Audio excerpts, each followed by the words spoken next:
กราบนมัสการพระคุณท่านครับวันนี้กับผมชื่อนายมานพบุญเกิดอาศัยอยู่ในเมืองซูริกวันนี้ได้มีโอกาสมาสนทนาธรรมกับพระอาจารย์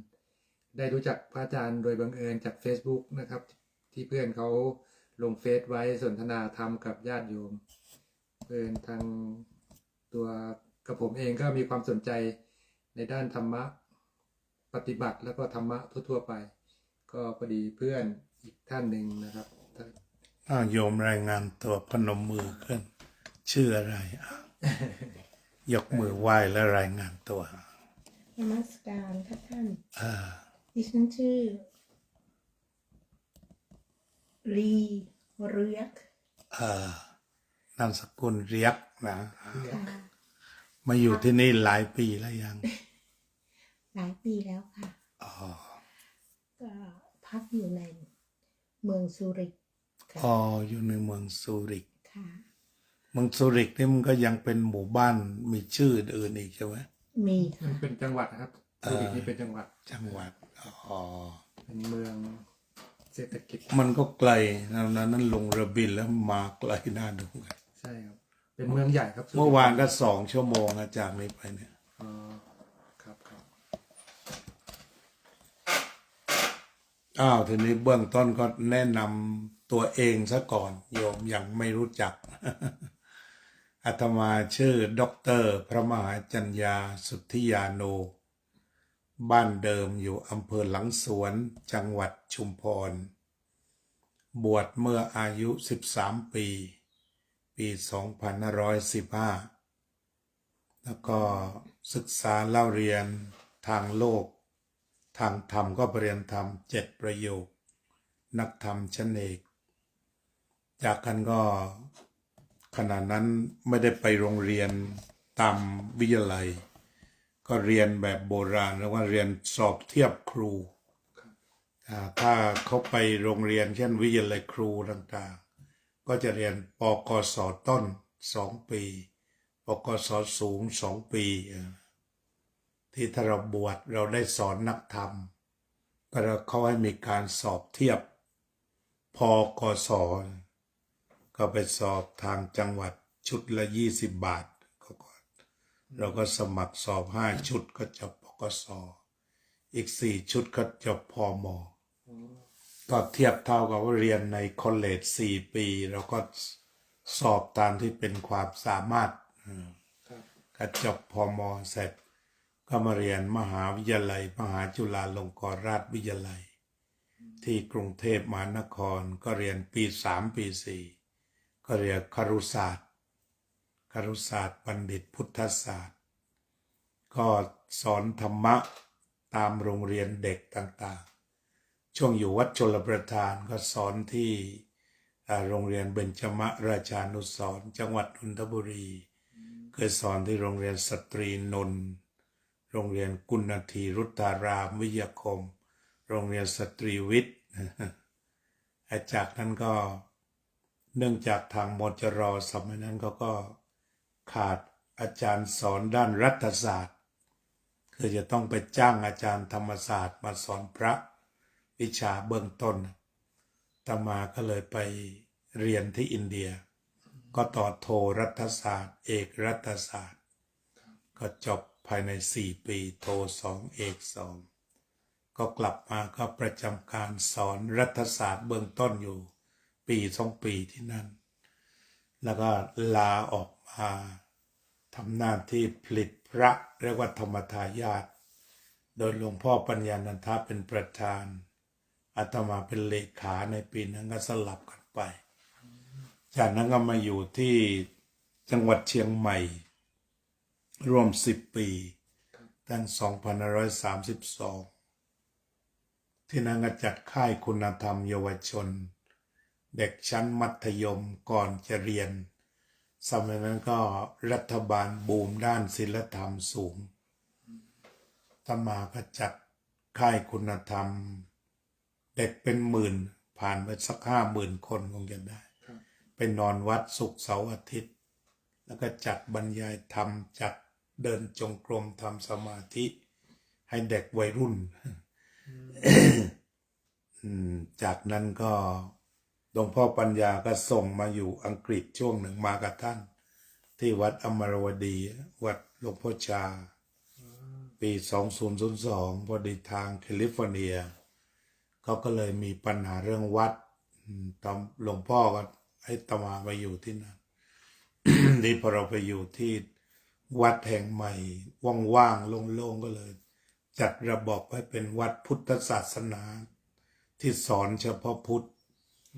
ไม่มีโหราศาสตร์ไสยศาสตร์สะเดาะเคราะห์ต่ออายุอะไรเนี่ย ครับ ตัดขาดเอาแต่ตัวธรรมะล้วนๆซึ่งหลายๆคนก็ทักท้วงอยู่ว่าจะไหวหรือเพราะว่าประชาชนมีหลากหลาย แต่เนื่องจากวัดในแคลิฟอร์เนียมันมีปัจจุบันถึง50 วัดรัฐเดียวเนี่ย เยอะมาก ฉะนั้นก็มีตัวเลือกเยอะเท่ากับสกรีนถ้าใครชอบแบบนี้ชนิดฟังธรรมก็มาเลยถ้าใครชอบสะเดอกเคราะห์บางวัดเขาก็เก่ง ใครชอบทางดูหมอก็มีเชี่ยวชาญเฉพาะด้านกันทั้งหมด ใครจะไปบูชาหลวงพ่อหลวงปู่สิ่งศักดิ์สิทธิ์ต่างๆเขาก็มีไว้เป็น10รูปบางวัดทีนี้ของเราก็ให้ทางธรรมเนี่ยเขาก็ตั้งวัดเดิมชื่อว่าวัดพุทธปัญญา วัดพุทธปัญญาก็คือจากกลุ่มของหมอกลุ่มหนึ่งที่ได้ฟังหลวงพ่อปัญญานันทะก็บอกว่าวัดนี้จะเป็นแนวหลวงพ่อปัญญาหลวงพ่อพุทธทาสนั่นนะมันจะเป็นธงในลักษณะนี้ทีนี้ก็เนื่องจากไอเดียตรงนี้ก็ผ่านเจ้าวาดมาถึง3 องค์ คือตีกิจกรรมออกมาไม่ได้มันจะทำยังไงอยู่เมืองนอกเนี่ยอาตมามาอยู่ก็ทดลองชนิดที่ว่าเสียงล่มตั้งแต่นาทีแรกเพราะว่าเราไม่ทำกิจกรรมที่เป็นตังทั้งหมดเช่นขายข้าวตักบาตรอะไรเงี้ยก็ไม่เอาทั้งหมดขายผ้าไตรขายสังฆทานที่เขาทำอยู่โดยทั่วไปเป็นชุดพวกนี้ไม่เอาสังฆทานก็หมายถึงว่าจะต้องถวายอย่างเดียวแล้วก็ถ้าได้เงินก็ออกโมทนาบัตรทุกคนกี่บาทก็ออกหมด1 เดือนก็เอามาประกาศให้ดูว่าเงินวัดมีเท่านี้ประชาชนก็จะเข้าไปมีส่วนร่วมตามแนวคิดวัดของประชาชนโดยประชาชนเพื่อประชาชนการบริหารงานก็อาตมาเจ้าวาดก็ดูกว้างๆนโยบายด้านธรรมะการเงินก็อยู่ที่โยมทั้งหมดก็มีคณะกรรมการแบบแคลิฟอร์เนียจะมีประธานจะมีเลขาจะมีเฮรัญยิกและจะมีผู้จัดการ4 ตำแหน่งเราต้องนำเสนอชื่อนี้ไปยังเมืองหลวงแล้วก็ปลัดประเทศของเขาเนี่ยซึ่งทำงานกับกัฟเวอร์เนอร์เขาเนี่ยก็จะประทับตรา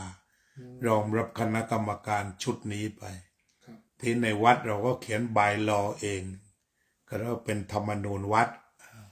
แล้วก็ส่งไปที่สเตทเขาก็รู้ว่าเอาวัดเราทำอย่างนี้เขาก็รับทราบเขาให้เสรีภาพเราออกกฎหมายคุมวัดเอง ดูแลเองที่ในการออกกฎหมายก็ต้องมาคุยกันทิศทางวัดจะเป็นยังไงจุดประสงค์วัดจะเป็นยังไงก็เป็นไปตามทิศทางแบบนี้ก็อยู่มาถึง20 กว่าปีอันนี้กี่รูปแล้วครับพระก็ตอนนี้มีอยู่3 รูปก็เหลือ2 รูปอยู่ที่วัดทีนี้พระที่จะมาอยู่ก็เกิดการกลั่นกรองในทีว่างั้นก็เฉพาะใครจะมาเรียนปาติโมกข์อย่างนี้เราก็รับเรียนจบก็ถวาย $1,000 เป็นขวัญและกำลังใจใครอยากเรียนภาษาอังกฤษพระที่บวชนานๆนะอยากเรียนภาษากับเจ้าของภาษาก็ให้บอกก็มาดูแลให้จัดการวีซ่าให้ตอนนี้ก็มีอยู่ทั้ง2 องค์ก็เป็นปริญญาเอกทั้งคู่แล้วก็ทำงานกันเป็นคนฝรั่งหรือคนไทยก็คนไทยแท้นะใต้1อีสาน1เมื่อก่อนมีเหนือด้วยมีทุกภาคเลยนะคือเฉพาะว่าอยากเรียนอยากศึกษาต่อให้บอกก็มีองค์หนึ่งจบป.เอกจากอินเดียใหม่ๆก็ อยากเรียนภาษาอังกฤษเพิ่มเติมตอนนี้ก็มาประจำการแล้วจบพระธรรมทูตมาเอาโยมเริ่มคุยได้แล้วเนี่ยเปิดประเด็นนะเอา ก็ สอดแทรกได้แล้ว ตอนแรกบอกมีโรคกายโรคใจที่เกิดไว้ครับ ครับ โยมรุ่งนภาโรจนบุรานนท์โยมวากุสุปานะมี2 คนละจากเมืองไทยคนหนึ่งก็เป็นเรื่องที่ดีที่จะศึกษากันเรื่องโรคกายและก็โรคจิต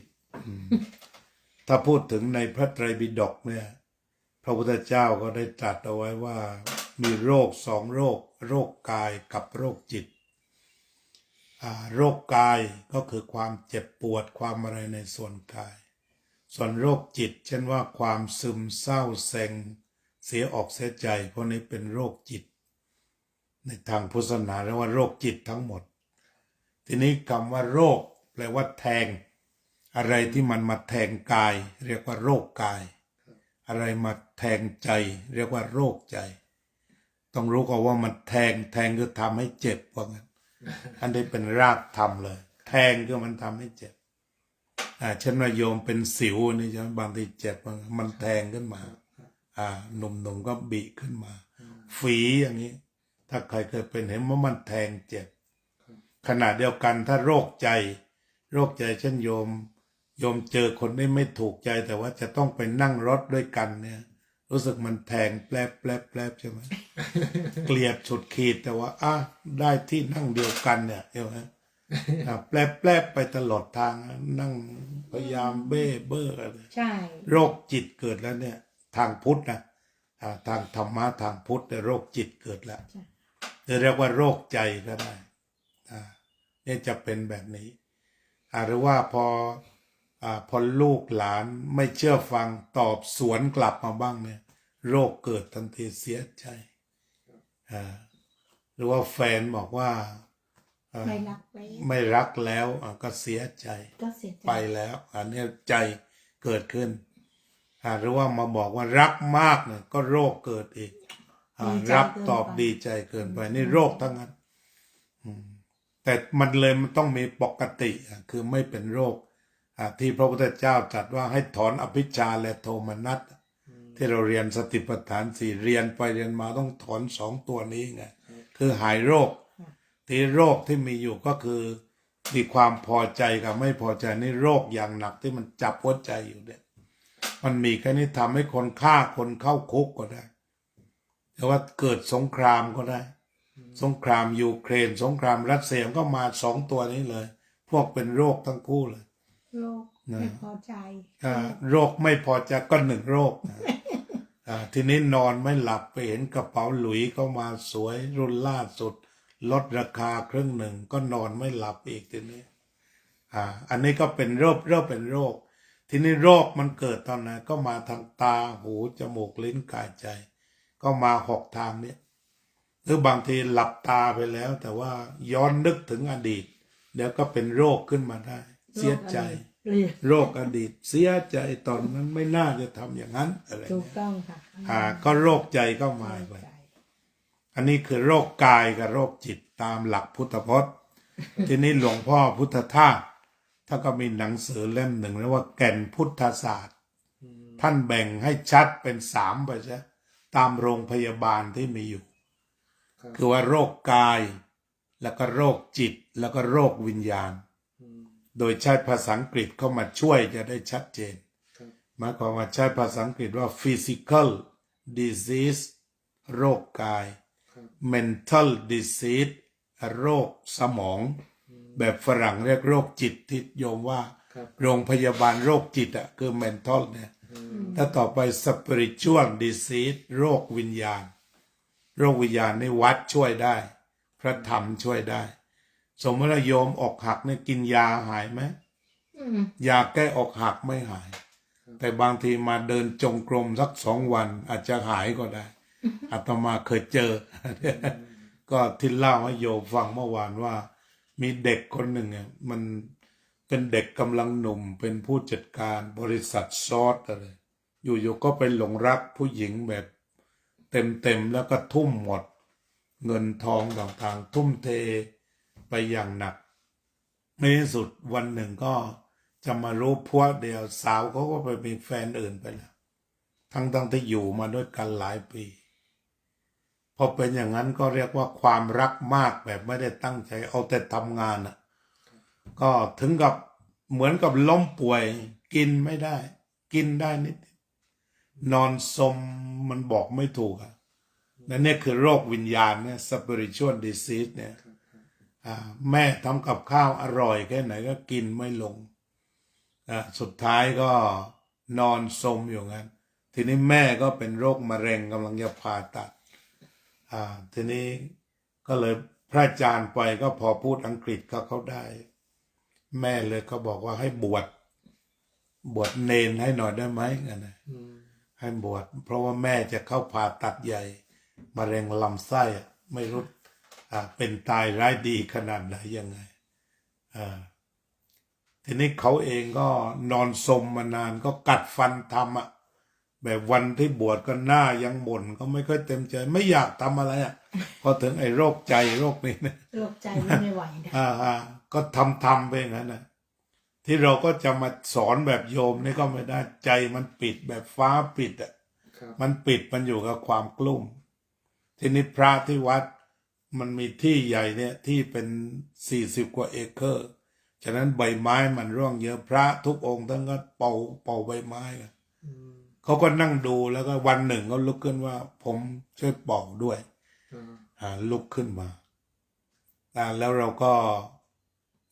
สอนอะไรเยอะไม่ได้ก็บอกว่าพอหยุดเป่าฝุ่นแล้วเนี่ยมาท่องนะโมแล้วกันแม่จะเข้าผ่าตัดท่องให้สัก1,000 รอบก็แล้วคือไม่ยากนะโมตัสสะภะคะวะโตอะระหะโตสัมมาสัมพุทธัสสะให้ของง่ายๆเพราะฟ้ามันเปิดนิดๆทีนี้ก็ท่องได้เป็น1,000 รอบแล้วก็แม่เข้าโรงพยาบาลทีนี้ไอ้จิตที่ห่อเหี่ยวเนี่ยมันเริ่มฟื้นขึ้นเหมือนได้ยาโดยไม่รู้ตัวยาที่จะรักษาจิตพวกนี้มันเป็นปีติซึ่งมันนิดใครก็ว่าได้ช่วยงานวัดได้เป่าใบไม้เนี่ยมันเป็นกุศลในทีคือจิตที่ไปคิดถึงแต่พระน้องนางเนี่ยก็ถูกเคลื่อนแล้วจิตถูกเคลื่อนมาอยู่กับเป่าฝุ่นเนี่ยเพราะนั้นในการเป่าฝุ่นเป่าใบไม้ครับแต่ละบื้อเนี่ยมันมีความหมายจิตมันมาแล้วมันมาทั้งระมัดระวังจะต้องแมเนจเกี่ยวกับเส้นทางที่จะไปเก็บใบไม้มันคิดไปอีกเรื่องนึงไอ้ตัวนั้นก็จบไปไงดับไปโยมศึกษาธรรมะมันก็เข้าเรื่องการเกิดดับเนี่ยไอ้ความเกิดที่ยิ่งใหญ่ที่เขาเกิดมาเป็นคนอกหักมันตายไปแล้วมันก็ดับไปมาเกิดใหม่เป็นอาสาสมัครวัดทีนี้เกิดทางจิตเนี่ยไอ้น้นตายไปเรียบร้อยแล้วก็มาเกิดใหม่พอเกิดใหม่ก็ใส่นะโมเข้าไปอีกจิตใจก็เริ่มมีที่เกาะทีนี้เมื่อก่อนนี่เกาะแฟนจนป่วยเลยมันว่าเกาะการพลัดพรากไม่ใช่เกาะแฟนเกาะสภาวะแห่งการพลัดพรากจนล้มป่วยทีนี้ต่อไปนี้มาเกาะไม่มาเกาะนะโมมาเกาะพระพุทธเจ้าให้ความหมายก็ท่องไปแล้วก็บอกว่าเนี่ยทำดีนี่ช่วยแม่เลยนะแม่ไปผ่าตัดก็มีความปรารถนาที่จะปรารถนาดีมันก็ใหญ่ขึ้นมาทีนี้คิดถึงแม่แล้วก็มันก็พัฒนาไปพอโปรแกรมนี้เปิดแม่อย่างนั้นอย่างนี้เริ่มเป็นห่วงเริ่มจะร้องไห้ให้แม่อะไรเนี่ยสุดท้าย10 กว่าวัน10 วันต้นๆเขาก็เริ่มพัฒนาขึ้นเริ่มท่องมนต์ได้มากขึ้นแล้วอยู่มาวันหนึ่งบอกว่าจิตใจผมดีแล้วศึกไปผมจะไปเรียนหนังสือใหม่ถามว่าจะเรียนเรื่องอะไรจะเรียนถ่ายรูปแค่นั้นทำไมเพราะเห็นคนยิ้มรอยยิ้มนั้นมันมีค่ามาก อันนี้ก็เล่าให้ฟังก็หายโรคนี่คือหายโรคจิตไม่ต้องกินยาที่ถ้าเราจับทางพระพุทธองค์ที่ทรงสอนไว้เนี่ยมันมีอยู่อันหนึ่งมีศัพท์หนึ่งเรียกเนกขัมมะคือการย้ายจิตคือการย้ายจิตจากอารมณ์หนึ่งไปสู่อารมณ์หนึ่งสิ่งที่จิตคิดเขาเรียกว่าอารมณ์ท สิ่งที่เราคิดเช่นว่าเขาคิดถึงไอ้อกหักตัวนั้นน่ะนี่คือตัวอารมณ์ ที่พอมันย้ายจากอกหักมาเป่าฝุ่นเนี่ย มันได้ย้ายเรียบร้อยแล้วตรงนี้ พระพุทธเจ้าเรียกว่าเนกขัมมะ เนกขัมมะนี่ถ้าโดยตัวสภาวะที่เรารู้จักทั่วไปคือบวช เช่นว่าเมืองไทยเขาบวชผู้หญิงนุ่งขาวห่มขาวเรียกว่าเนกขัมมจารี คือปฏิบัติตนเหมือนบวช แต่คำว่าเนกขัมมะในทางปฏิบัติ ก็หมายความว่าดึงใจจากจุดหนึ่งที่เศร้าหมองไปสู่ความผ่องแผ้ว คือเปลี่ยนใจจากเดิมไปสู่ความผ่องแผ้ว จากการที่มันหมกมุ่นกันนะไปสู่ความผ่องแผ้ว ฮัลโหลเดฟปุญญกาโม Good morning from New York Good afternoon from Switzerland How are you today อันนี้คุณเดฟเนี่ยเป็นฝรั่งชาอยู่นิวยอร์กกำลังปฏิบัติได้ผลมากคือเข้าผ่าตัดแล้วก็รายงานมาตลอดว่าสามารถแยกกายแยกจิตได้เรียบร้อยฝ่ายจิตก็ดูแลตัวเองฝ่ายกายก็แล้วแต่หมอจะจัดการคุยมาทุกคืนอาตมาอีกรายการหนึ่งรายการ TikTok Pitch of Family Today I'm going to discuss about physical disease mental disease and spiritual disease and I give you an example now you are free from spiritual disease and then your physical disease are going to be healed by the doctor or let the doctor cure your physical disease you take care your spiritual disease okay เนี่ยนอนอยู่โรงพยาบาล Good morning มาเลย ใช่ เก่งมากนะ อเมริกาเพิ่งจะ เขาปฏิบัติอย่างแบบไหนครับผมว่าใช้รูปแบบไหน ไม่เคยเห็นหน้ากันแต่นั่งคุยกันเนี่ย สัก2-3 เดือนมาแล้ว แล้วก็ คุยเรื่องกายเรื่องจิตเรื่องสุญญตาคุยสารพัดเรื่องทุกคืนวันละ2 รอบ เดี๋ยวก็มีของเก่าเยอะ 2 ชั่วโมงอาตมาก็เปิดอีกรายการหนึ่งก็ฝรั่ง 96% ทั่วไปที่จะเข้ามาสนทนาก็ที่นี่ก็3:00ต้องตื่น3:00 I have difficulties this morning I go home this afternoon I'm free master my difficulty are welcome to teach me well รู้สึกว่าทิเทศค่อนข้างจะลำบากแต่บอกว่าต้อนรับความลำบากเพื่อที่จะได้เรียนรู้เนี่ย my difficulty are welcome ลำบากแค่ไหนก็ต้อนรับ to teach me well ความลำบากสอนฉันได้ดีก็คือเราคุยกันไปเรื่อยส่วนหนึ่งก็คือเหมือนใช้ทางปัญญาคือมันเหมือนเป็นตัวภาคปฏิบัติทั้งหมดนั่นแหละเพราะนั้นการคุยกันเรื่อง physical disease mental disease และก็ spiritual อันนี้คือธรรมะภาคปฏิบัติคือถ้าเราเห็นเราแยกได้ก็หมายความว่าอ้าวเราป่วยกายก็ป่วยไปเลยหมอก็ดูแลแต่ไม่กลัวไม่กลัวให้เป็นเรื่องของกายเป็นเรื่องของเหตุปัจจัยทางกายที่จะซ่อมแซมดูแลตามกระบวนการวิทยาศาสตร์จะช่วยทางกายแล้วก็ส่วนทางใจเราก็ดูแลว่าไม่ให้เสียใจไม่ให้กลัวก็อยู่กับกายนี้การรักษากายก็เป็นเรื่องหมอไปแต่พอเรารักษาสปิริตได้เมนทอนก็รักษาด้วยเรารักษา2 ส่วนเลยคือไม่เครียดอย่างนั้นนะพอไม่เครียดไอ้ระบบต่างๆที่สงบมันก็กลับไปสู่ทำงานที่ปกติแต่ทีนี้โรคกายโรคจิตโรควิญญาณอย่างบ้านเราโรคกายก็คือโรงพยาบาลจุฬาพวกนี้ใช่ไหมที่โรงพยาบาลโรคจิตก็โรงพยาบาลเจ้าพระยาหรือศรีธัญญานะส่วนโรงพยาบาลโรควิญญาณเช่นหลวงพ่อจรัญอย่างนี้ใครก็ไปเข้าเงียบเพื่อจิตใจมันได้สงบเพราะฉะนั้นยาก็คือความสงบ ยารักษาโรคทางวิญญาณ อืม อือหือ ถ้าถามว่ายาคืออะไรก็คือความสงบ ถ้ากลั่นความสงบได้โรคทางวิญญาณก็จบเลย มันก็อยู่ตรงนั้น ฉะนั้นอาจจะกล่าวได้ว่าถ้าเราชาวพุทธเข้าใจองค์ประกอบชีวิตอย่างนี้ ก็เราจะต้องหาธรรมะแบบตรงจุดเนี่ยคือว่าไปสู่ตัวสงบให้ได้ ทีนี้สงบมันมีอยู่แล้ว อย่างอาจารย์ติษณทานเขียนไว้ในเล่มนะว่า peace is every step ความสงบมีอยู่ทุกก้าวย่าง แต่ว่า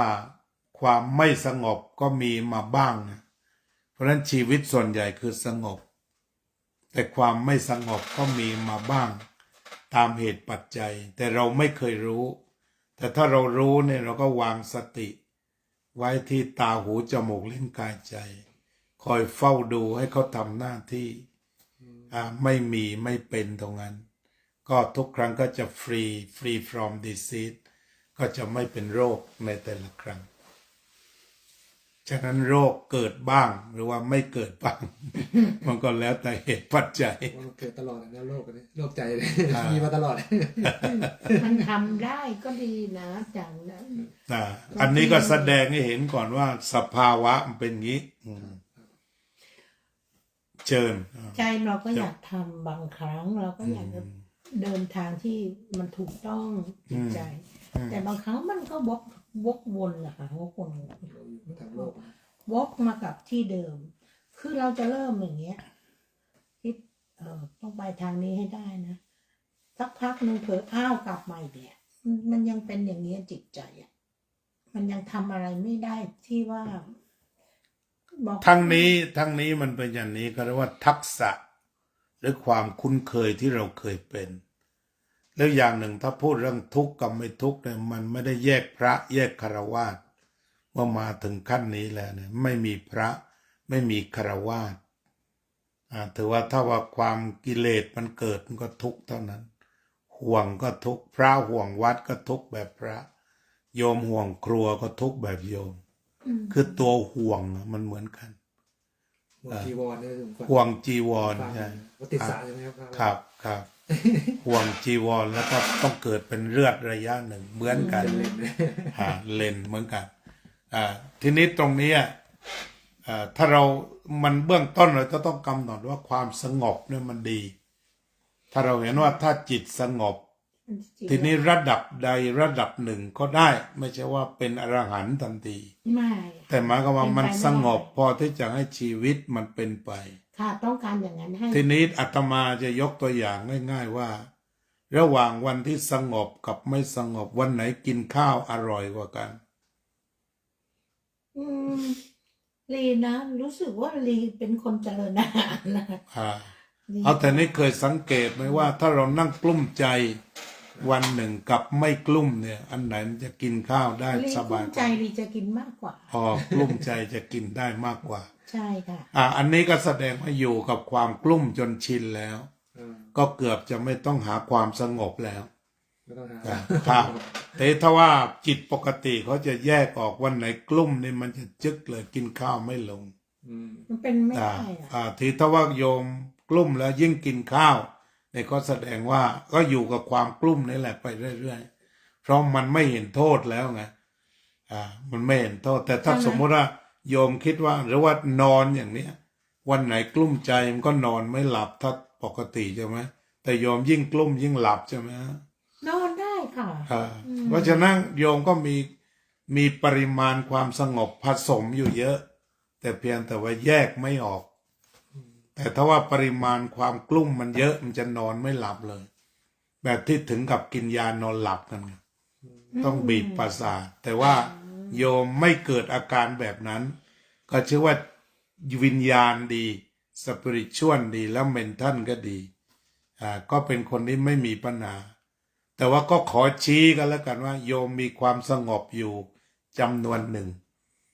มีอยู่เยอะทีเดียวแต่เพียงแต่ไม่รู้ตัวเฉยๆแต่ว่ายิ่งกลุ้มยิ่งกินเนี่ยใช่ไหม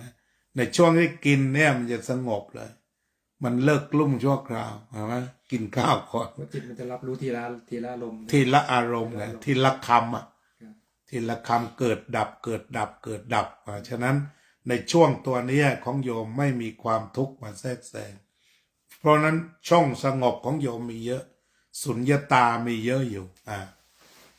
ก็เป็นนั้นว่าโยมมีไม่มีไม่เป็นอาตมาขอกล่าวถึงทฤษฎีก่อนก็แล้วกัน ฉะนั้นเราสงบเนี่ยจะกินข้าวได้ดีแต่ถ้าวันที่กลุ้มเนี่ยจะกินข้าวไม่ลงหรือดีใจสุดก็จะกินข้าวไม่ลงเพราะมันผิดปกติฉะนั้นสอบได้ที่หนึ่งอะไรเงี้ยได้อะไรใหญ่ๆมาก็จะไม่ค่อยกินมันเกินไป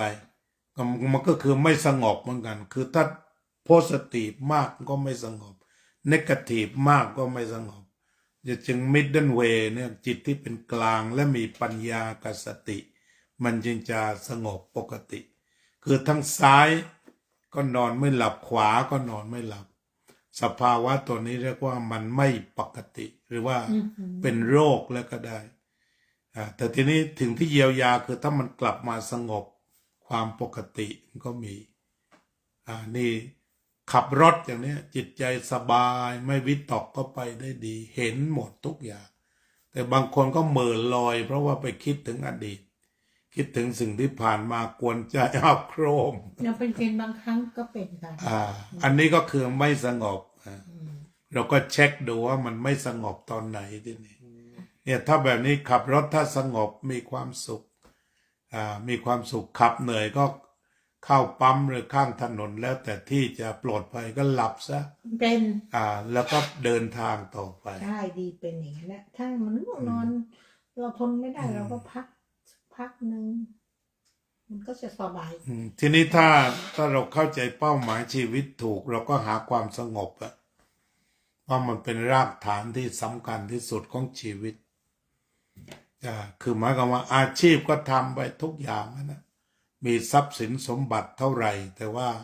มันจะกลายเป็นสวรรค์ให้เราไงเพราะมันได้ใช้จ่ายสิ่งเหล่านั้นอย่างมีความสุข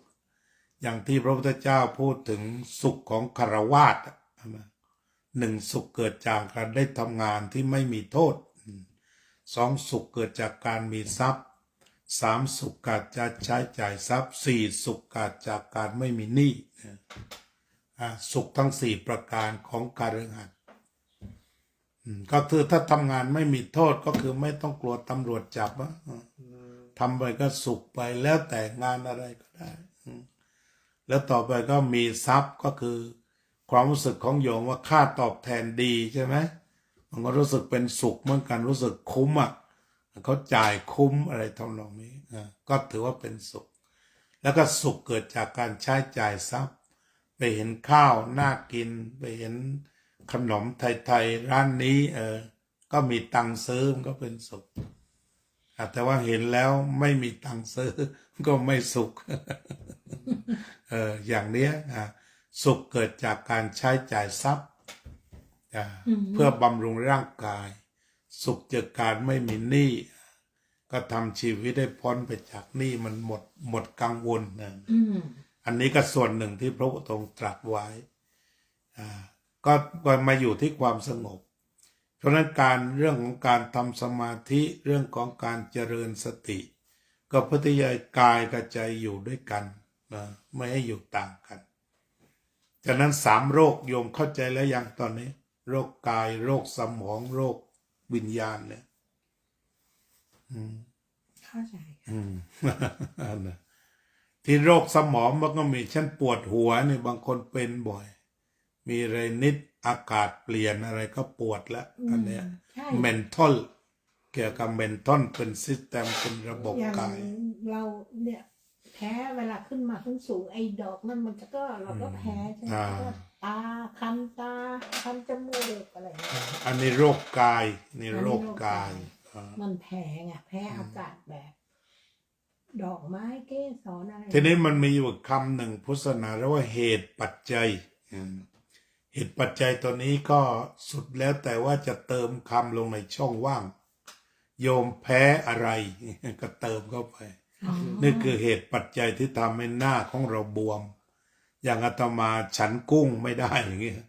ฉันปุ๊บมันก็เริ่มแน่นหน้าออกไปหลายๆชั่วโมงอย่างนี้เราก็ไปสังเกตดู ใช่ ก็เลยไม่ฉันไปนะครับ บรรดากุ้งทั้งหลายอย่างนี้เป็นต้น อืม คือแพ้เนี่ย ครับครับ เพราะฉะนั้นโรคทั้งหลายเนี่ย มันก็ถ้าพูดตามหลักธรรมมันเป็นอิทธัปปัจจยตา บางตัวมันมาเติมตัวนี้เสร็จมันจึงเป็นขึ้นมา อย่างเหมือนมะเร็งเนี่ยเป็นทุกคน แต่ต้องรอเวลา อืม เขาเรียกว่าฟรีเรดิคัลต้องได้อนุมูลอิสระมาก่อน และไอ้โปรแกรมมะเร็งตัวนั้นเนี่ยมันต้องการไม่เหมือนกัน บางตัวมันต้องการสิ่งนี้ บางตัวต้องการฟันบุหรี่แล้วมันจะเจริญเติบโต มันเป็นอาหารของมันก็เฟี้ยวฟ้าว บางตัวไม่เอาบุหรี่ แต่ว่าไปแพ้เนื้อบางชิ้นอย่างนี้ไม่ใช่ทุกชิ้น ก็เป็นที่มาบอกว่านั้นดักไม่ได้เรื่องมะเร็งเนี่ย แต่เพียงแต่ว่าเราดูกว้างๆจากตัวอย่างคนนึงอย่าสูบบุหรี่นะเห็นคนนี้สูบบุหรี่เยอะเป็นมะเร็งที่คอ บางคน แต่มันก็ไม่ทุกคนนะ ไม่ได้ทุกคนค่ะ แต่ว่าส่วนใหญ่อย่างยายแก่ๆบางคนเนี่ยดูดบุหรี่ตลอด101 ปีตายก็มีที่ไม่เป็นก็มี ไม่เป็นไรใช่ แต่ทีนี้ก็ขอให้มีคำหนึ่งว่า factor หรือเหตุปัจจัยใดๆ cause and condition ตัวเนี้ยว่ามันคืออะไรที่จะไปใส่ปั๊บเกิดปฏิกิริยาเป็นโรคอะไรอย่างนี้ คือเป็นร่างๆไปว่างั้นเถอะ ค่ะ ไม่เหมือนกัน ค่ะค่ะ การแพ้ก็ไม่เหมือนกัน อย่างอาตมาแพ้อาหารทะเลกุ้งเนี้ยชัดเจนพอเราสังเกตหลายๆครั้งเราก็หยุดซะอย่าให้เกิดอาการอย่างนั้น เมื่อก่อนก็จะแพ้ฝุ่นคาฝุ่นฟางพวกนี้ถ้าผ่านนาก็เรียบร้อย มันนั่งหอบทันทีมันมี6 อย่างพอดีเขาไปเทศ ฝุ่นละเอียดแต่พวกนี้ป่วยเลยถ้าเจอฝุ่นละเอียด ต้องไปเทสนะที่นี่ต้องตรวจ ใช่ พี่เราแพ้เยอะเหมือนกันนะพี่ไม่รู้ โร ว่า คภูมิแพ้นะ บางทีเดี๋ยวนี้นะพอพี่กินเป็ดกินปูอะไรพวกนี้บางทีพี่ก็จะบวมเหมือนกันเลย ให้สังเกตเป็นเคสแล้วเราก็หยุดไม่เป็นไร ใช่ต้อง เดี๋ยวฝรั่งเขียนธรรมะไม่ my meditation has me focus on truth ก็หมายความว่าสมาธิทำให้อยู่กับความจริง we cannot select with truth we will accept เราไม่สามารถว่าความจริงที่มันเกิดมันคืออะไร เราไม่สามารถจะไปเลือกได้ we must accept on truth แต่ว่ายอมรับทุกอย่างที่เกิดขึ้นตามความเป็นจริง อันนี้ก็คือใช้วิปัสสนาแก้ปัญหาเลยนะคืออะไรที่จริงก็รับได้หมด as they really are นะ accept on truth as they really are คือก็รับทุกสิ่งเท่าที่จะเป็นตามที่มันเป็นนะอะไรเกิดก็จะต้องเกิด learn what we can then let it go เรียนให้รู้ว่ามันเป็นยังไงนะก็ปล่อยมันไป suffering is a teacher ความทุกข์คือครูเนี่ยแกนอนโรงพยาบาลนะเนี่ยที่เชื่อถือได้ คนเขียนมาจากโรงพยาบาล experience brought me many lessons อาการป่วยครั้งนี้ทำให้มีบทเรียนเยอะ and allow me to meet many compassionate people และทำให้ฉันได้พบกับพี่น้องที่มีเมตตาเยอะมาก อย่างของอาตมานี่เป็น10 คนก็ส่งความปรารถนาดีไปที่เตียงผู้ป่วย for as long as we are breathing กราบเท่าที่เรายังหายใจ we are learning and getting stronger เราก็จะเข้มแข็งขึ้น when our body grow weaker เมื่อร่างกายอ่อนเพลีย that's okay that's great statement you reflect from deep understanding clear comprehension if it possible could you please post on peaceshopfamily.org right now it would be very useful for many people who come and read okay stay well นี่ก็คือประสบการณ์ใช้ธรรมะกับ ชีวิตที่ป่วย ครับ ออกมาได้อย่างจริงจังครับ เข้าใจง่ายนะเขาเข้าใจ เขาเข้าใจ เขาไม่เคยปฏิบัติธรรมเลยหรือก็เอาตรงนั้นเป็นตัวปฏิบัติ ก็ปฏิบัติเนี่ยมันก็อยู่ที่เข้าใจนะ ครับ คือถ้าเราเข้าใจเนี่ย มันไม่ได้นั่งไม่ได้ยืนไม่ได้เดินก็ได้ ถ้าทำความเข้าใจมันเกิดการปฏิบัติอยู่ณขณะนั้น อืม ปฏิบัติที่ตาหูจมูกลิ้นกายใจ ครับ คือเพราะว่าเกิดอะไรในใจปั๊บตัวรู้มันก็วิ่งไปนะครับ ก็ปฏิบัติตรงนั้นเนี่ยอย่างการยอมรับความจริงเนี่ยคือมันจริงแล้วนะป่วยเนี่ย อืม ฉะนั้นอาตมาก็ให้สูตรไว้ว่าเรนนะ R ก็ recognition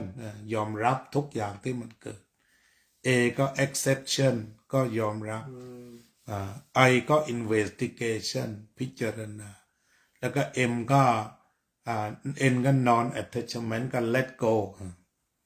ก็ปฏิบัติไปอย่างเนี้ยปฏิบัติตรงนั้นนะไม่ต้องแยกจากชีวิต ครับ อืม อืม เขาเป็นตำรวจ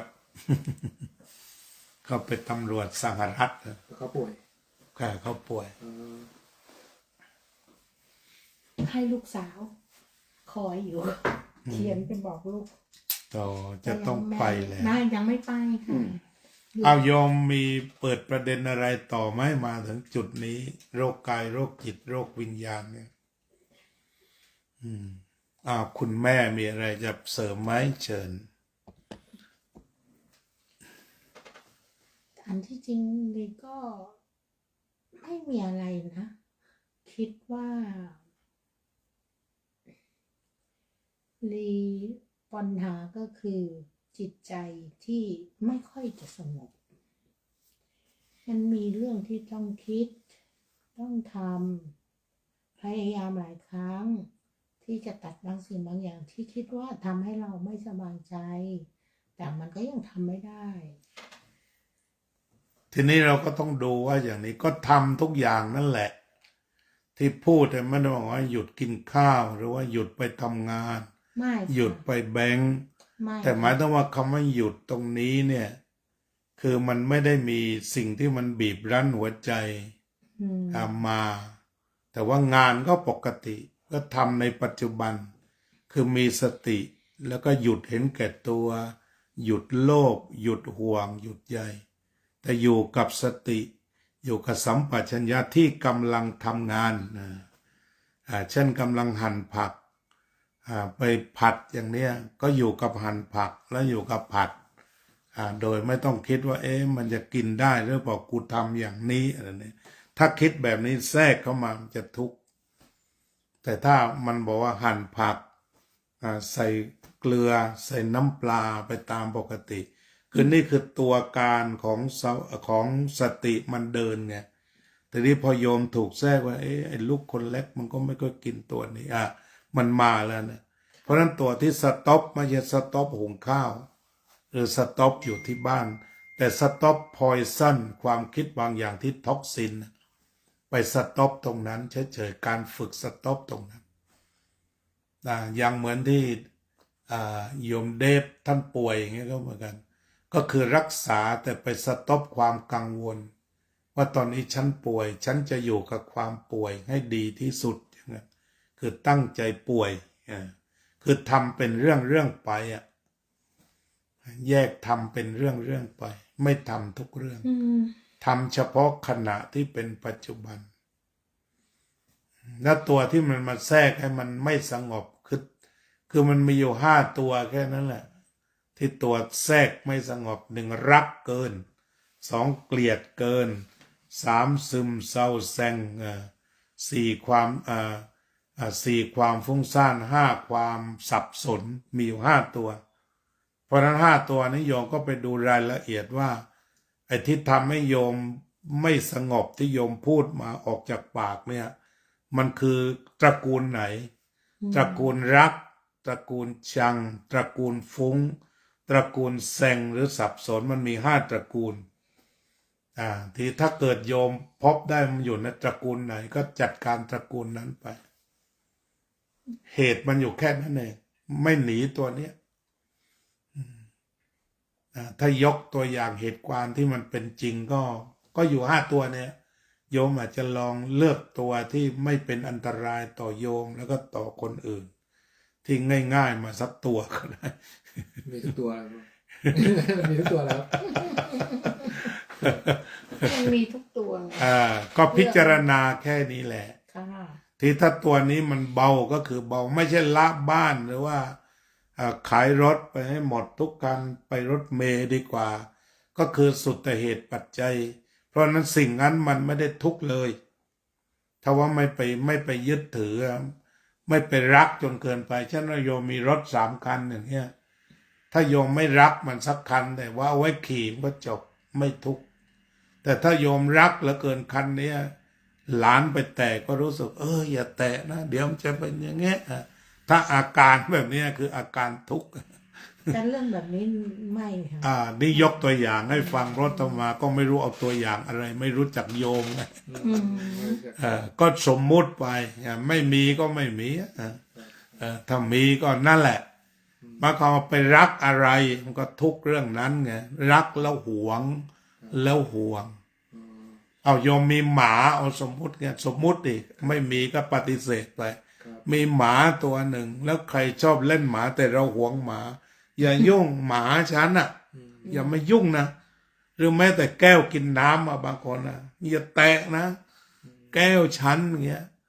อาการแบบนี้คือมันทุกข์แก้วรองเท้าเสื้อผ้าก็แล้วแต่ไปรักกันไหนพับมันหวงมาก็1 ทุกข์เอาง่ายๆนะ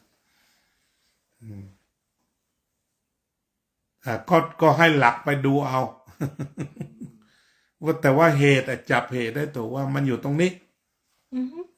ที่ถ้าถอนก็ไม่ได้หมายว่าเคลี้ยงแก้วทิ้ง ก็ไม่หายเดินลูกใหม่มาอาการเดิมมันยังอยู่ไงเท่านั้นที่เขาบอกว่าเปลี่ยนคู่เท่าไรไม่ลงตัวสักทีคือไม่เปลี่ยนวิธีคิด เปลี่ยนเท่าไหร่ก็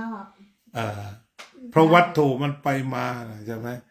ได้คนหล่อคนใจดีก็หึงอยู่นั้นน่ะเอาเปลี่ยนได้คนดีไม่หึงอีก ไอตัวหึงมันยังเท่าเดิมไงเพราะฉะนั้นเราก็อยู่กับแฟนคนหนึ่งแล้วตัดหึงทิ้งก็จบรักเท่าที่จะรักได้พออุ่นๆอย่างเนี้ยไม่มีเลยดีกว่าจะได้ไม่ต้องห่วงไม่ต้องหึงไม่ต้องอันเนี้ยอาตมาพูดในโลกที่เขามีกันอยู่อาตมาไม่มีเมียก็รู้อยู่สบายแค่ไหนสบาย แต่นี่ฉันพูดกับโลกที่เขาแต่งงานกันในโลกที่เป็นจริงว่าเราทำยังไงชีวิตมันจะผ่อนคลายถ้าโยมไม่มีก็ไม่มีก็ไม่ว่าอะไรนี่ไม่ได้เชียร์ว่ารีบไปมีที่ไหนถึงเชียร์ก็มันอยู่ที่ใจเราอีกแล้วก็อยู่นี่มันที่หึงนี่แหละทุกอยู่ตรงนี้หลวงพ่อบวชที่วัดปัญญาวัดหลวงพ่อ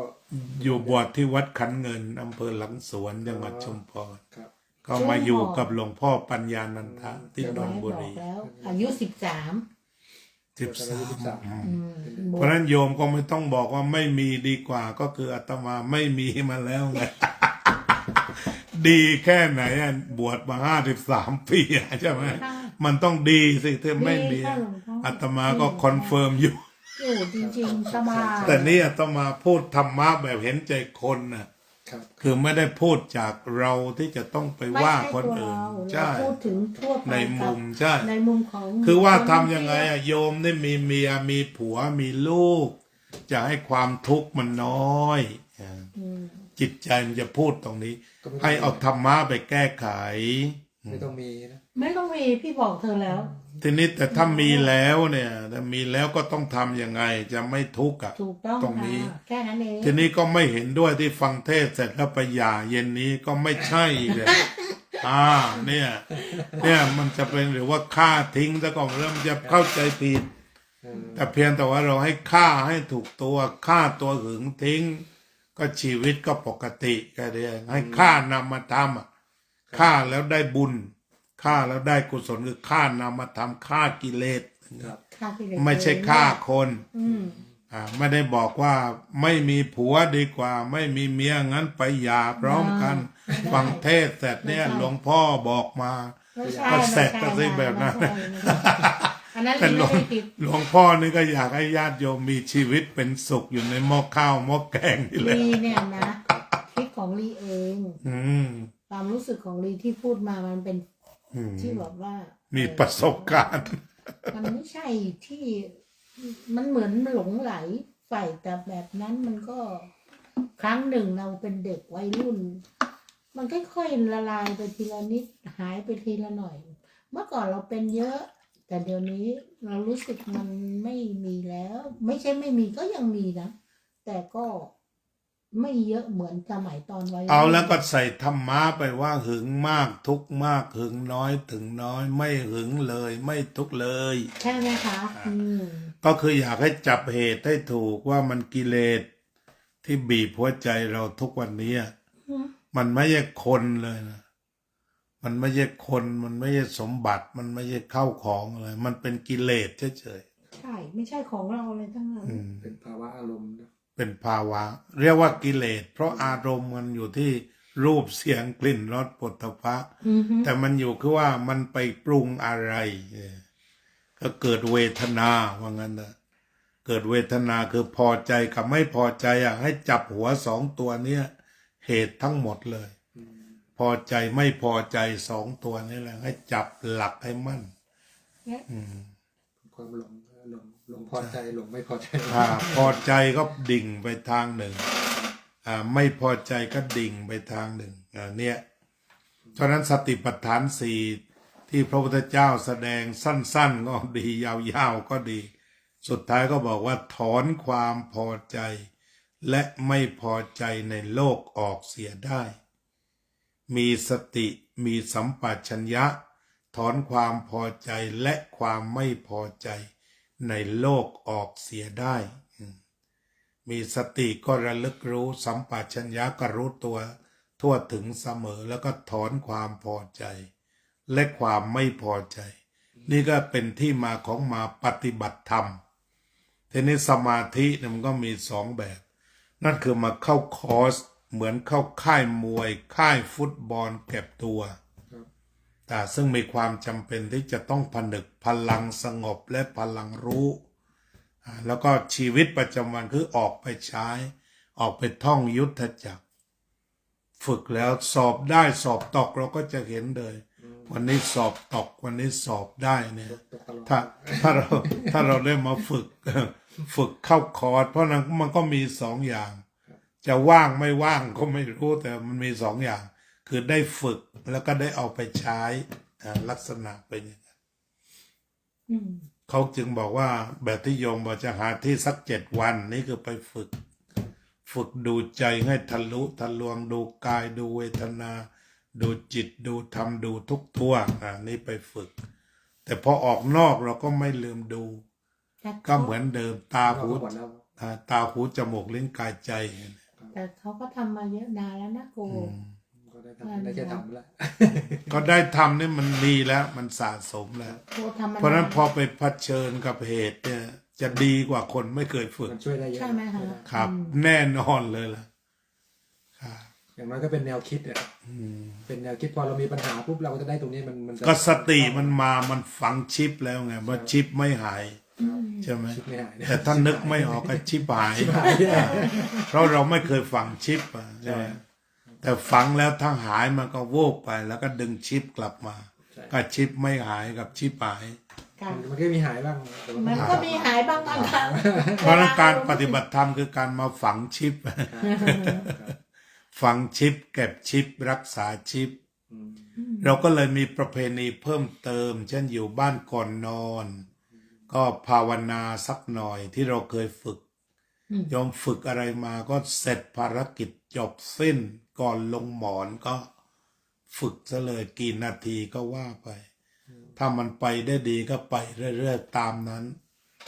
ถ้าไม่ไหวก็บังคับสัก10 นาทีต้องได้แต่ว่าจะมีเทคนิคอื่นๆ เช่นอาตมามีความคิดแล้วก็เคยบอกคนใกล้ตัว ว่าบางทีเนี่ยเราเคยสร้างพระกันองค์ใหญ่องค์น้อย แต่ว่าจริงๆแล้วพระที่จะไปกับเราได้เวลาทุกข์คือพระพุทโธเนี่ย หายใจเข้าพุทหายใจออกโทเอาเท่าอายุอะก่อนนอน นับให้ได้ทุกคืน เท่าอายุเลยเหรอคะ เท่าอายุ อายุโยม100 กว่าหรือยัง เกือบแล้ว ถ้า100 กว่าก็นับไปนะ อืม ไม่ถึง100แล้วก็นับไป หลับก็โอเค ห แต่ ลับ บางทียังไม่ทันไรก็หลับ ก็หลับอยู่ หลับเลย ได้หลับในอ้อมแขนพระพุทธเจ้า พุทโธนี่ อ่า หลายครั้งที่ ทีนี้สุดท้ายพอเราตายเราก็ไม่ต้องท่องเองก็ไปตามนั้น มันติดชิปไปแล้วมาว่าทุกวันน่ะ ต้องว่าทุกวัน จนกระทั่ง มากน้อยยังไงก็ จ ว่าน อยู่ จนกระทั่งสุดท้ายเรามีพระพุทธเจ้าเป็นพันเลยนี่พระพุทธเจ้าก็แปลว่ารู้ตื่นเบิกบานนะความแปล เรียกว่าเตรียมตัว ก็เป็นสภาวะในชีวิตประจำวันนะรู้ตื่นเบิกบาน เรียกว่าเตรียมตัวก่อนตายแล้ว ความจริงแล้วก็ใช้พุทธะเป็นนี่ก็ได้ เป็น ให้รู้สึกรู้ตื่นเบิกบานก็ดี เอาเป็นนะตายก็โอเค ก็เป็นว่าสุขทั้งในโลกนี้และในโลกหน้า ที่พระพุทธเจ้าใช้2 คำเนี่ยผู้ที่ทำบุญแล้วสุขทั้งในโลกนี้แล้วก็สุขทั้งในโลกหน้า โอเคหรือยัง โอเค ดีไหม เดี๋ยวบางคนไม่เคยได้ยินว่าเตรียมตัวก่อนตายพูดเรื่องตายบางคนก็กลัว เขากลัว ที่ แต่ จริง ไม่กลัวพูด ใช่ ได้ทุก เตรียม วัน ตัวก่อนตายก็ดี แต่นี่เราเอาไว้ใช้เป็น จะเป็น ตอนยัง แล้วก็ เป็น ตัวนั้นก็ดันแววเพราะว่าได้เตรียมตัวแล้วไงที่จริงการดำเนินชีวิตที่ดีในทุกวันเนี่ยก็คือตายเมื่อไหร่มันก็ดีนั้นแหละไม่ต้องไปทำใหม่ ทำปัจจุบัน คือใช้ข้อมูลเดิมไปไงเขาเรียกลึกๆว่าเป็นมหาวิบากทีนี้ก่อนเราตายเนี่ยเขาจะมีการส่งต่อกันอาตมาดูที่เรื่องยานอวกาศที่มีคนไปติดอยู่9 เดือนเนี่ยทีนี้ตอนไปรับเนี่ยเราก็จะเห็นถึงเรื่องของคำอธิบายเรื่องระหว่างจุติจิตช่วงจิตตาย แล้วปฏิสนธิจิตเกิดคือมันจะต้องมาคอนเนคกันแบบสนิทสนม ทีนี้ก่อนตายเนี่ยทุกครั้งที่สะสมกรรมดีทางกายวาจาและใจหรือกรรมชั่วเนี่ยมันก็ผสมเอาไว้มันมีทั้งหมดมันมีกรรมมันมีวิญญาณมันมีตัณหามันมีเจตนาแล้วก็มีอวิชชา3 ตัวนี้มันก็มัดเป็นถุงเอาไว้เรียกว่าพอร่างกายไม่ไหวแล้วมันก็จะไปส่งกันเหมือนยานอวกาศคอนเนคปุ๊บตัวนี้ก็พาไปถ้ามันยังมีเชื้อไงนี่มีเชื้อแต่ถ้านิพพานมันก็จบการเดินทาง เชื้อเกิด ไม่มีเชื้อเกิด เชื้อเกิด ทีนี้เชื้อเกิดคือ6 ตัวที่ว่าเนี่ยจะต้องมีกรรมก่อนมีกรรมแล้วก็จะต้องมีวิญญาณ แล้วก็จะต้องมีตัณหา มีเจตนาอวิชชาตรงนี้พระเขาไม่ค่อยบอก ท่านจะพูดแค่เหตุปัจจัย ครับ หรือบางทีก็พูดถึงว่าวิญญาณไปเกิดอะไรพวกนี้ แต่จริงๆแล้วมันต้องไปพร้อมกันหมดก็เหมือนเราได้รถไปคันหนึ่งไม่ได้แต่พวงมาลัยไปคือได้ไปครบ ทั้งวงจรเลย ไปได้ทั้งวงจรแล้วก็ไปคอนเนคกันนะคอนเนคกับตัวมาส่งปุ๊บยานตัวนี้ระเบิดตัวนี้ก็ไป เหมือนยานอวกาศ คือตัวเก่าก็ระเบิดทิ้งเลยนะว่าไปเผาแล้ว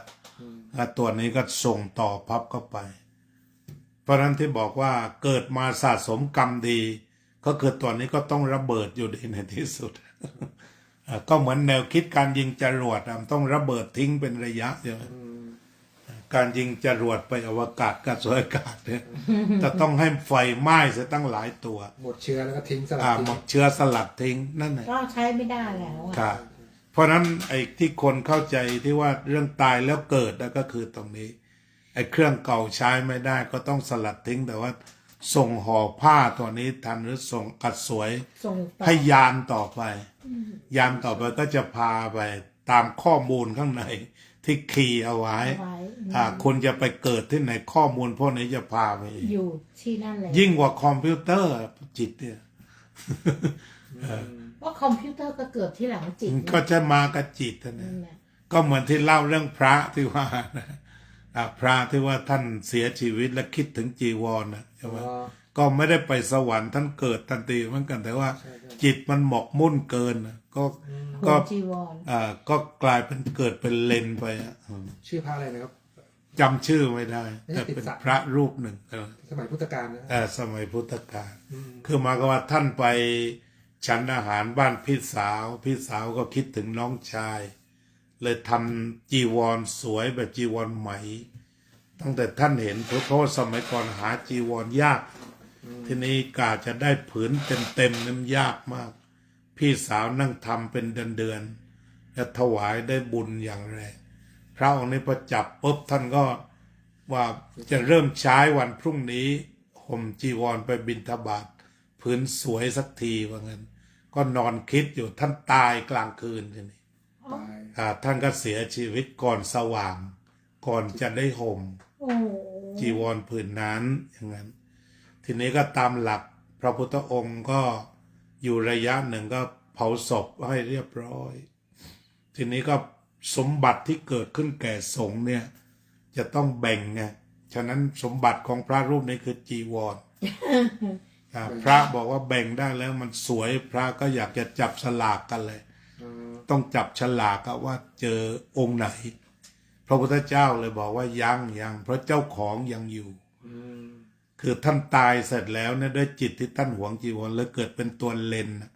อ๋อ ตัวเลนอยู่ตามครีบผ้านะ จากเมื่อไรเลนมาตัว อ่ะ นี้ ตัวเล็กๆมันกัด เป็น ผ้าได้เนี่ย เป็นพี่น้องกับเลือดพวกนี้แหละ ทีนี้พระพุทธองค์นี่มีทิพจักขุก็เห็น มีทิพโสตก็ได้ยิน มันบอกว่า จีวรกู้จีวรกู้มันก็ร้องท่านในเสียงพุทธเจ้าท่านก็ได้ยินพระก็ไม่ได้ยิน แล้วอยู่จนเขาสิ้นอายุแล้วไปเกิดในสวรรค์ชั้นดาวดึงส์เพราะที่ปฏิบัติธรรมทั้งหมดเนี่ย แต่ไปเป็นเดรัจฉานก่อน ต้องเป็น จิตไหนมาแรงตัวนั้นทำ ไป งาน ก่ ก่ อ อน น และอาสานกรรม นั่นนะครับในจิตตัวนั้นน่าจะทำงานก่อนเลย อืม กรรมก่อนสิ้นใจ อาสานกรรมแรงไหม ใช่ไหม ใช่เราจิตเราไป จิตเราอยู่ตรงไหนใช่ไหม จิตยึดตรงไหนมันจะไปก่อน แต่ว่าไปทุกตัวน่ะ เดี๋ยวห่วงสมบัติห่วงลูกห่วงหลานห่วงบ้านช่องนี้ ก็ยังอยู่ตรงนั้นเหรอ ตุ๊กตุ๊กแก โอ้ไม่ก็ไม่เอา ไปเลย โน ไปเลยเยอะเลย โนโนโน ไปเป็นจิ้งจอกตุ๊กแกบางทีเป็นเปรตเป็นเจ้าวัดที่น่ากลัว หลวงพ่อจรัญท่านเล่าไว้ อืม ก็มีพระเนี่ยเป็นเจ้าวาดแล้วก็ญาติโยมได้ทำบุญสังฆทานมาท่านก็สะสมไว้ใช่ไหมไปออกเงินกู้บ้างอะไรเงี้ย ออกคนกู้ด้ว ออก ย เงินกู้พอตายปุ๊บคนนี้ไปเดินตามทวงหนี้เขาไง โอ้จ้าหมายก่อน จีวรขาด หลุดลุ่ยหมด ไปแบบเปรต ไปเป็นเปรต ถ้าเผื่อนะ เปรต เปรตเปรตไปถ้าใครเจอ แล้วทีนี้ระดับมหาเปรตก็มีฉันนับเป็นคนสร้างวัด แต่ว่าหวง เป็นมหาเปรตเลย เป็นอภิมหาเปรตก็มี มหาเลย พี่ ครับในวัดใหญ่วัดหนึ่งวัดสำคัญเนี่ยเขาบอกพอ15 ค่ำไม่จะเดินขาเนี่ยฉีกคร่อมโบสถ์อ่ะ ฉีกคร่อมโบสถ์อะใหญ่ขนาดไหนโบสถ์อยู่ใต้ทางหาน่ะเนนเห็นกันร้องจีดจ้าดไปหมด บางทีให้เห็นนะ แต่นี้ก็ปรากฏว่าเป็นอย่างนี้คือท่านทุ่มของท่านหมด ทรัพย์สินสมบัติมาใส่วัดนี้หมดเลย มีครั้งโกงไม่ได้ แล้วทีนี้มันก็มีคนจะชิงทีนี้ มันเกิดการช่วงชิงกัน เป็นเรื่องที่ยิ่งใหญ่ไง เกิดการช่วงชิงกันที่ท่านก็จิตไม่หลุดทีนี้วัดกูอย่างเงี้ย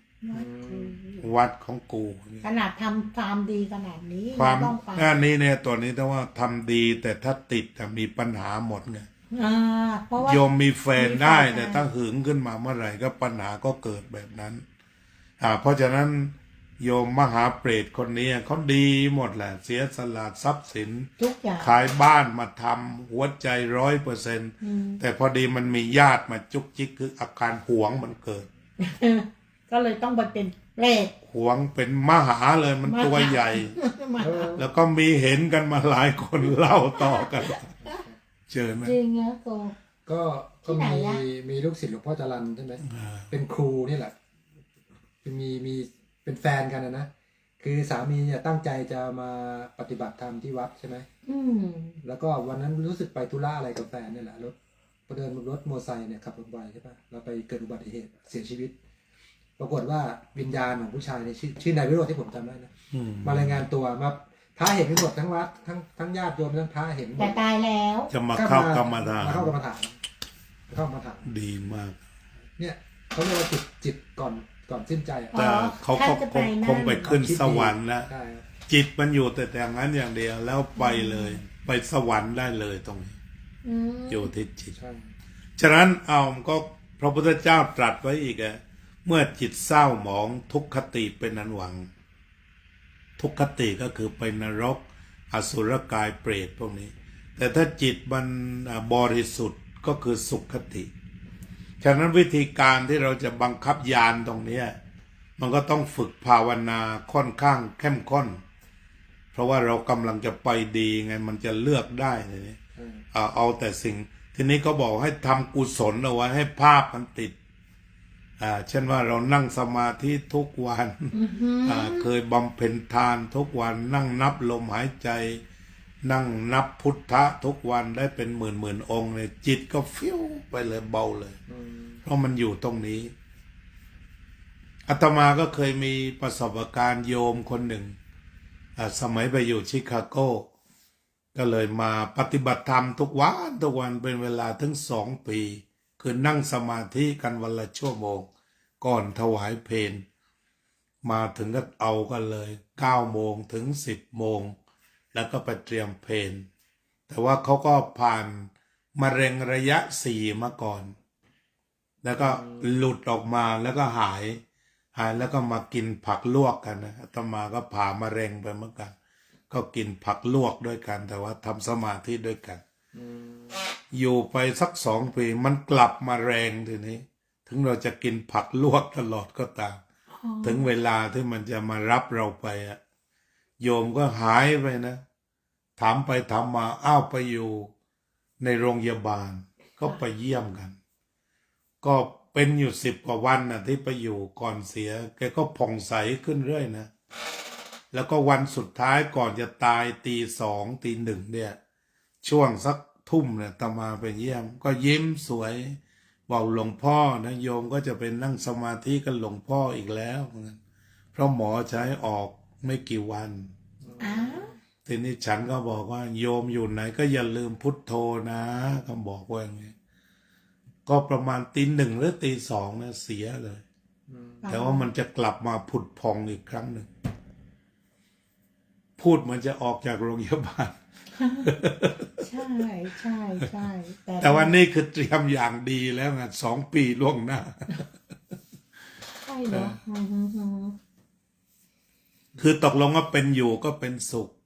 แล้วเวลาไปก็ไปดีทีเดียวเพราะเตรียมแบบเต็มเหนียวอันนี้ต้องดูนะคำว่าเตรียมก็อาจจะใช้คำของพุทธองค์ปัจฉิมโอวาทก็ได้แปลว่า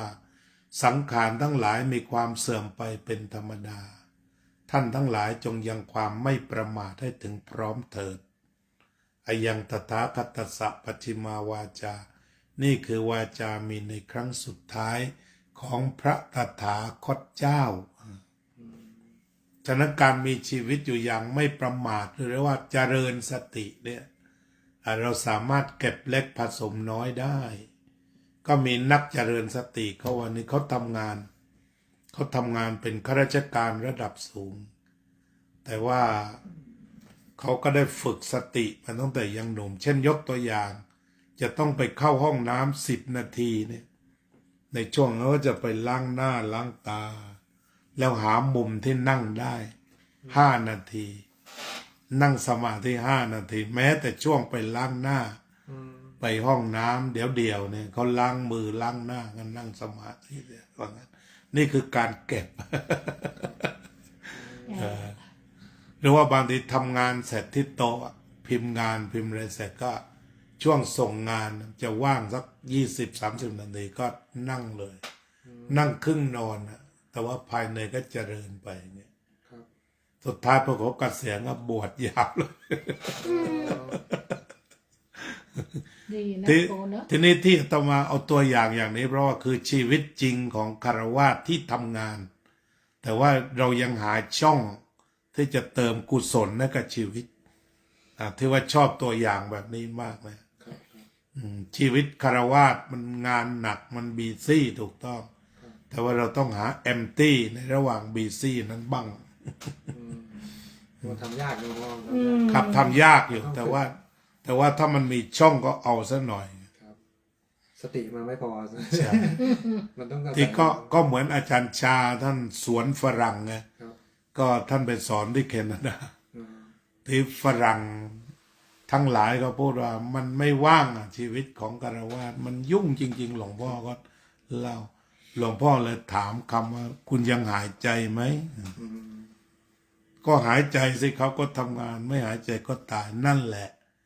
ตรงไหนอยากรู้ก็ใส่รู้เข้าไปแค่นั้นเองคือแค่รู้ว่าหายใจนิดเดียวนี่ก็เป็นภาวนาแล้วเป็นกุศลแล้ว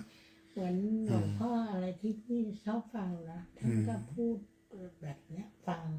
กลางคืน โอ้มาอีกหลายคนโยมเพลวอลเตอร์โยมสุนิตวงศ์สุเทพสุขอยู่ที่ใจเนี่ยเห็นไหมที่ชวนโยมถ่ายทอดมากันเป็นร้อยเนี่ยผ่านมาเรื่อยโยมไม่ได้นั่ง2 คน เครือข่ายเยอะ เครือข่ายครับเครือข่าย ใส่หลวงพ่อปัญญาหลวงพ่อพุทธทาสแล้วก็ ครับก็นับถือหมดละหลวงพ่อจรัญหลวงพ่อจ่า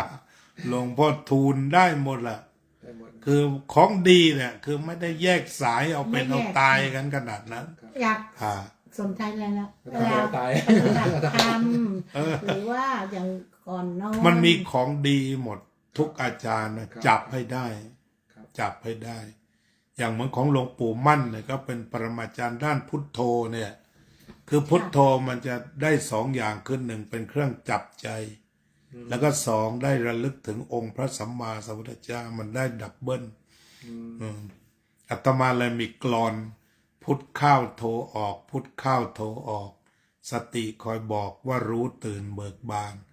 ฝึกแล้วฝึกอีกฝึกจนชำนาญ รู้ตื่นเบิกบานทุกลมหายใจ เวลาไหนก็ได้พุทโธ พุทโธใช่นึกเรื่อยๆ นึกเรื่อย อันนี้อาตมาก็ได้ตัวอย่างของชาวพุทธทิเบต ชาวพุทธทิเบตที่ใช้การปฏิบัติธรรมเป็นชีวิต ก็มีคราวหนึ่งมีเพื่อนพาอาตมาไปพุทธคยาสถานที่พระพุทธเจ้าตรัสรู้ ครับ จะมีชาวทิเบตลงมาเป็นแสนสมัยโบราณ ตั้ง30 กว่าปีมาแล้วที่อาตมาเรียนอยู่อินเดีย แล้วก็มาตั้งเต็นท์มีการขายข้าวขายของที่ระลึกธูปเทียนสารพัดของอยู่ของกิน ทีนี้อาหารชนิดหนึ่งเป็นก๋วยเตี๋ยวทิเบต เรียกว่าโมโมโจโจ ๆโมโม่เดี๋ยวนี้ก็นิยมงานที่เดี๋ยวนี้ จริงอ่ะที่สวิตก็มี เขา นะ นิยมตอนเนี้ยกำลังมาอาหารที่เบตกำลังมาดังก็คือโมโม่เนี่ย เขาก็ต้มเดือดมากก็เนื้ออยู่ในนั้นแหละ ทีนี้เราก็จะเห็นได้ว่าที่เขาไม่ทิ้งธรรมะมันเป็นอย่างนี้มารับออเดอร์ รับออเดอร์เสร็จพระ2 องค์องค์ละชาม รับออเดอร์พับไปถึงหน้าหม้อในสวดทันที ทีนี้ของเขาก็สวดช้าๆเราโอมปัตตเมหุมโอมปัตตเมหุมเนี่ยค อั รับ นนี้ที่เบต ทิเบต ปัตตเมหุมก็แปลว่าพระพุทธเจ้าผู้เกิดในดอกบัว แต่ภาษาเขาอย่างนั้นใช้คำว่าโอมด้วยนี่แกก็โอมใหญ่เลยก๋วยเตี๋ยวชามนั้นนะกว่าจะเสร็จ ถ้าเอาว่าเสร็จของเราแล้วก็เดี๋ยวถ้วยใหม่ก็โอมปัตตเมหุมโอมปัตตเมหุมทีนี้อาตมาก็มาเจอในติ๊กต็อกเนี่ยเจอเยอะ คือเขาก็เน้นสวดเลยอะสวดสั้นๆของเขานะออกแบบสั้นๆ ก็เหมือนเราพุทโธนี่ก็ใช้ได้ เหมือนบทสั้นๆ มีเวลาอย่าไปลืม มีเวลาก็กลับมานั่งพุทโธซะบ้างตรงไหนสักเล็กสักน้อยก็ยังดี เก็บเล็กผสมน้อย ใช่มันวันละนิดละหน่อย ที่พระพุทธเจ้าตรัสว่ายังกุศลให้ถึงพร้อม เพราะลีไม่ชอบสวดมนต์นานกลางคืนก่อนนอนอ่ะ ไม่รู้เป็นอะไร มีเวลาก็ออกไปหาเพื่อนสักหน่อยอะไรอย่างนี้ ใช่ ไม่พี่ไม่ชอบหลับไปมันจะหลับเวลาสวดมนต์ได้สักนิดมันจะหลับ ดีโยมก็มีพรสวรรค์ที่ดี มันหลับเลยอ่ะบางทีรีฟังธรรมะยังไม่ทันอะไรมันก็จะหลับแล้วทำไมเป็น แล้วก็มีอยู่คนหนึ่งเขาก็ไปแบบว่าเต็มฟอร์มเลยเหมือนกัน ครับ ช่วงหลังโควิดเขาก็ป่วยเข้าโรงพยาบาลแล้วก็หายกลับมาเป็นผู้ชาย ชอบเลี้ยงพระ เวลามีกรรมฐานอะไรเขาจะไปอยู่10 วัน15 วัน ตามเวลาอาหารเช้าอาหารเพลและทำกรรมฐานด้วยทีนี้พอจากนั้นเขาก็ล้มป่วยแล้วก็หมอให้มาตายบ้านว่างั้นเถอะหมอไม่รักษา โอ้ แกก็ลุกขึ้นมาได้อีก ลุกขึ้นเหมือนคนหาย ทีนี้วันสุดท้ายก็ไม่มีใครรู้ที่โน่นเขามีวัดหนึ่งที่ขายก๋วยเตี๋ยวขายอะไรราคาถูก แกก็ไปซื้อ มันมีก๋วยเตี๋ยวมีข้าวคลุกกะปิไปอะไร3-4 อย่าง ตอนเย็นก็กินแล้วก็สบายนอน เช้าแฟนก็ไปทำงาน ตื่นขึ้นมาก็คุยกัน แล้วก็เอาก๋วยเตี๋ยวมาอุ่นกินอีก ที่ซื้อมาเมื่อวานนะอุ่นกินแล้วก็อาบน้ำมาแล้วก็ฟังธรรมทุกวัน คือกดฟัง YouTube อ่ะ แล้วก็นอนฟังแล้วก็ตายตอนนั้นอ่ะ โอ้ คืออิ่ม แล้วก็นอนได้อาบน้ำแล้วก็หลับแล้วก็ตายฟังเทศน์ตาย จริงๆนะโกที่เป็นนะถ้าเกิดเราอาบน้ำนอนก่อนนอนแล้วก็มันสบายแล้วก็ฟังธรรมหรือไม่เราสวดมนต์แค่นิดเดียวมันก็จะหลับเร็วนะ ทีนี้ตรงเนี้ยก็ไม่มีใครรู้ว่าใครจะตายตอนไหนแกก็ไม่ได้คิดว่าจะตายวันนี้ ใช่ไหมคะ แต่ว่าเนื่องจากใช้ชีวิตแบบไม่ทุกข์อะชอบกินก๋วยเตี๋ยวก็ซื้อก๋วยเตี๋ยวมากิน ชอบฟังเทศน์ก็ฟังเทศน์แต่ว่าเดินสู่บล็อกความดีไปแล้ว ก็เหมือนมันไม่ประมาทโดยสายเลือดอะไรอย่างนี้ ค่ะ ครับครับ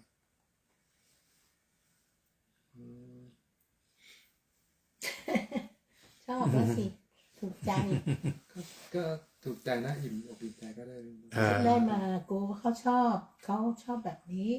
ลีก็โอเคนะไม่ลีไม่ใช่ไปบ่อย แต่ก็หลายครั้ง คือจะชวนคนโน้นคนนี้มานี่ก็ไม่ ทำ สะด บุ ว ญ ก อะไรเงี้ยก็ไป คือก็กว่าเราจะว่างจากอะไรมันก็ต้องมีกรรมดี ใช่ มีวิบากคิดอย่างนั้น อืม คือชีวิตอย่าไปบังคับ อย่าไปหวัง ลีว่างเยอะ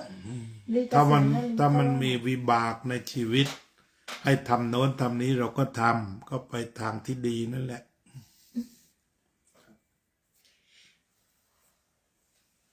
ที่ถ้ารู้จักพักใจคือใจมันก็เหมือนกาย บางทีเราเกษียณกาย แต่ถ้าไม่เกษียณใจด้วยเนี่ยมันวุ่นวายเหมือนกัน คือเหงาบ้างอะไรบ้างมันโจมตีเอาหนักเลย ไม่อะ อารมณ์นะ อันบางทีก็พูดเวลาวันเนี้ยอย่างก็นึกถึงว่าโกทำอะไรหยุดหรือเปล่าพาพี่ออกข้างนอกหน่อยอยากไปเที่ยวบางทีก็อยากไปเที่ยวโกบอกก็มาวัดวัดก็วัดก็ เป็นเหตุปัจ เป็น จัย เพราะว่าผมฟังเทปหลวงพ่อก่อน อืม ก่อนที่จะลุกก่อนที่จะตื่นนะ เอา ลองฟังดู อยู่ๆลีก็โทรหาโกอยากไปเที่ยว ต่อไปโยมก็ลองแชร์ไปให้เพื่อนบ้างเผื่อเจอคนแบบโยมอีก อืม นอนฟังหลับนึกว่าผมจะไปหาพระที่ไหนวันนี้จะไปอะไรดี อืม เช้ามาเขาโทรศัพท์มาพี่ว่างพาพี่ไปเที่ยวไหนผมได้ที่เลยนี่ เอาพามาเที่ยวนี้ พามาเที่ยวเลยเที่ยววัด เที่ยววัดลีชอบลีก็สนใจ แล้วโยมกินข้าวกันมาแล้วยังไงเนี่ย ยังไม่เป็นไรค่ะเดี๋ยว มาตั้งแต่ไม่ได้กินนี่13:30 นึกว่าเดี๋ยว วันครึ่งวันไม่เป็นไร ไม่เป็นไรแล้ว คุยต่อก็ได้ เพราะว่าอาตมาก็เข้ารายการ2:00เลยเนี่ย อ๋อนะครับ คุยไปเรื่อยให้ถึง3:00เลย ไม่ได้เดี๋ยวลีว่า โยมต้องกลับ อยู่ ก็ ต่อก ลับ มาเดี๋ยวต้องไปหาก ลับเธอกลับได้ไม่เป็นไร เดี๋ยวมาใหม่ขอเยี่ยมชมวัดสักหน่อยได้ไหมครับ ได้ครับ ดูสถานที่ เชิญขึ้นข้างบนไต่ขึ้นไปที่สวดมนต์ข้างบน อ๋อเพื่อ ให้ลีไปดูข้างบนหน่อยได้ไหม ก็ไต่บันไดขึ้นไปสูงสุดแล้วก็ห้องพระ มาอยู่เงียบๆอะไร อ่า เงี้ย จะมานั่งเมื่อไหร่ก็บอกนะ เผื่อมาได้ คุยเสร็จพรุ่งนี้จะมานั่งเงียบๆก็ได้แล้วแต่ อืม อ้าวถ้าอย่างนั้นก็ให้จบเป็นพิธีไหว้พระซะหน่อยอรหังสัมมาเลย อะระหังสัมมาสัมพุทโธภะคะวาพุ พุ ท ท ธั ธั ง ง ภะ ภะ คะ คะ วั วัน น ตั ตั ง ง อ อ ภิ ภิ วาว า เท เท มิ มิ สวากขาโตภะคะวตาธัมโมธัมมังนามัสสา สุปฏิปันโนภะคะวะโตสาวกสังโฆสังฆังนามามิ วันนี้ก็เราก็สนทนาเรื่องใหญ่ เรื่องกายเรื่องจิตเรื่องวิญญาณหรือโรคกายโรคจิต ชีวิต100เมื่อโยมเข้าใจชีวิต ก็จะมีสุขภาพกาย50สุขภาพจิต50ฉะนั้นในวันที่โยมป่วย โยมก็ดูแลฝ่ายจิตไว้50ด้วยตัวเองส่วนฝ่ายกายก็ให้คุณหมอช่วยดูแลซ่อมแซมถ้าซ่อมได้ก็ซ่อมไม่ได้ก็เต็มใจที่จะไปหาที่ใหม่ครอบครองต่อไปนี่ก็คือคุยเรื่องกายเรื่องจิตเรื่องวิญญาณ3โรคและขณะเดียวกันองค์ประกอบชีวิตถ้ากายดีจิตดีวิญญาณดีเราเรียกว่าสุขภาพดีขอแผ่เมตตาสัพเพสัตตาสัตว์ทั้งหลายที่เป็นเพื่อนทุกข์เกิดแก่เจ็บตายด้วยกันทั้งหมดทั้งสิ้นอเวราโหนตุจงเป็นสุขเป็นสุขเถิดอย่าได้มีเวรแก่กันและกันเลยอาภายาปัจจาโอตุจงเป็นสุขเป็นสุขเถิดอย่าได้พยาบาทเบียดเบียนซึ่งกันและกันเลยอานิคาโหนตุจงเป็นสุขเป็นสุขเถิดอย่าได้มีความทุกข์กายทุกข์ใจเลยสุขีอัตตานังปริหารันตุจงมีความสุขกายสุขใจรักษาตนให้พ้นจากทุกข์ภัยทั้งสิ้นเถิดอภิวาทนาสีลิสะนิจจังวุธาปจายโตจัตตารโอธรรมาวัฏันติอายุวันโนสุขังภะลา On sentient beings all living beings all human beings be free from dangers be free from hostility be free from aversion be free from suffering may all sentient being may all living being be well be healthy be wealthy be safe be successful be peaceful be happy